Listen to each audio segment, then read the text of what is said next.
setting up your seed starting space. Hey there, welcome back to Eco Alchemy.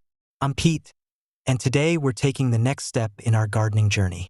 Last time, we prepped seed trays and soil, and now it's time to talk about creating the perfect seed starting space to give those little seeds the best chance to thrive.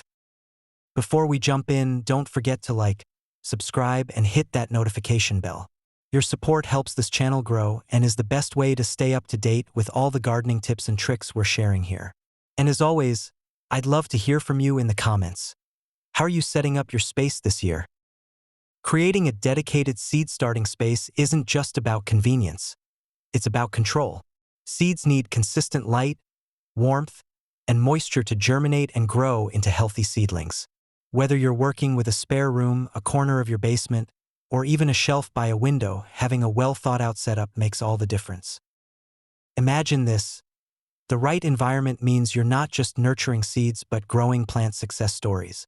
A good setup increases your yield, reduces the chance of diseases like mold, and makes gardening a stress-free experience. When setting up your seed-starting area, think about eco-friendly options. Reusing old shelves, upcycling containers, or repurposing items from around your home can reduce waste and bring an extra sense of fulfillment to your gardening journey. Let's start with location. Ideally, you want a spot with plenty of natural light, like a south-facing window. If that's not an option, grow lights are your best friend. These supplemental lights can simulate the sun and help your seeds thrive in spaces where natural light is limited. The goal is to give your seedlings 12 to 16 hours of light a day. Make sure the area stays warm, around 65 to 75 degrees Fahrenheit. If you're setting up in a colder spot, such as a garage or basement, a small space heater or heat mats under your trays can help maintain the perfect temperature for germination. While warmth is crucial, avoid going overboard with heat.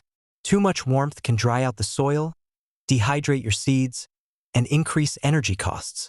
Always monitor your space with a simple thermostat or temperature gauge for the best results. If you're starting a lot of seeds, vertical space is your best friend. I use simple metal shelving units that can hold multiple trays. These are easy to find at hardware stores, affordable, and perfect for maximizing small spaces. Pro tip: place a plastic tray or tarp under your shelves to catch any water runoff.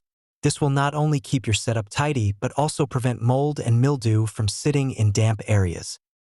A few bonuses of shelving units: easier organization of seed types, better use of limited indoor gardening space, the ability to adjust or elevate individual trays as needed. If you're a DIY enthusiast, consider building wooden shelves from reclaimed wood or even a tiered ladder setup.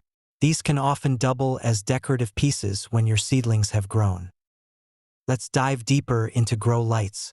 If you're serious about seed starting, LED or fluorescent grow lights are the best options. These lights are energy efficient, don't produce much heat, and provide the full spectrum of light that plants need during their initial growth stages.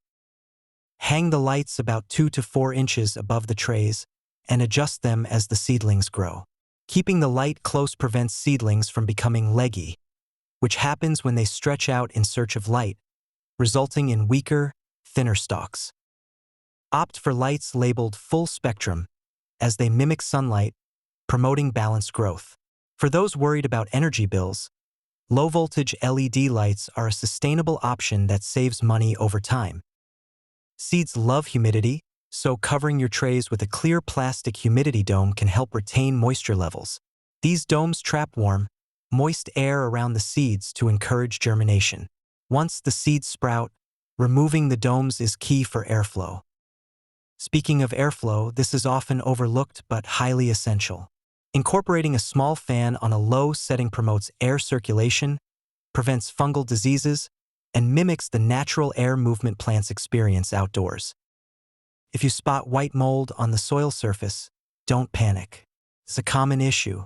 Improve airflow and use a light sprinkling of cinnamon powder as a natural antifungal agent. Watering is critical, but it's easy to overdo it at this stage. Oversaturated soil can suffocate seeds and cause them to rot, while dry soil can halt germination. Check your trays daily, and when watering, do so from the bottom. Place your trays into a shallow pan of water and allow the soil to soak up just enough moisture. The soil remains slightly damp, not soggy. No standing water in trays or containers. Healthy root growth visible through clear tray bottoms if applicable. Additionally, using a spray bottle can help keep the top layer of the soil lightly moist without disrupting the seeds. Here's your chance to get organized. Label everything. Trust me, if you don't, it's easy for trays to become a mystery soup of plants. Use popsicle sticks, masking tape, or designated plant tags to note each seed type. Consider keeping a small gardening journal.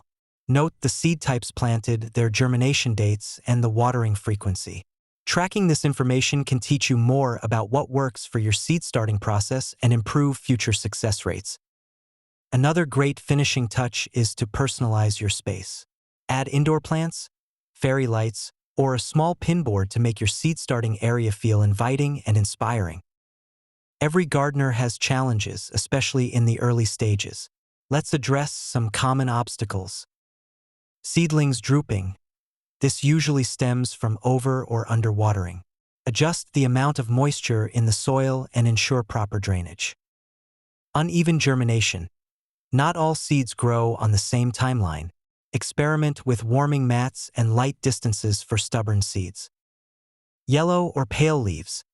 This can indicate poor light quality or a lack of nutrients in the soil. Adjust your lighting and use nutrient-rich starting soil mixes. Success in gardening is all about learning from challenges, so don't be discouraged if things go wrong initially. And there you have it, the perfect seed starting space to kick off your gardening season. With the right setup, you'll be growing strong, healthy seedlings in no time. Seed starting is as much an art as it is a science, and it's completely okay to tweak your setup as you get more experience. Remember, small adjustments can lead to significant improvements in your process. So, what does your seed starting space look like? Share your ideas and any tips you might have in the comments. And if you found this episode helpful, give it a like, share it with your gardening friends, and subscribe to Eco Alchemy for more free gardening tips and tricks. Thanks for hanging out with me today, and I'll see you in the next one.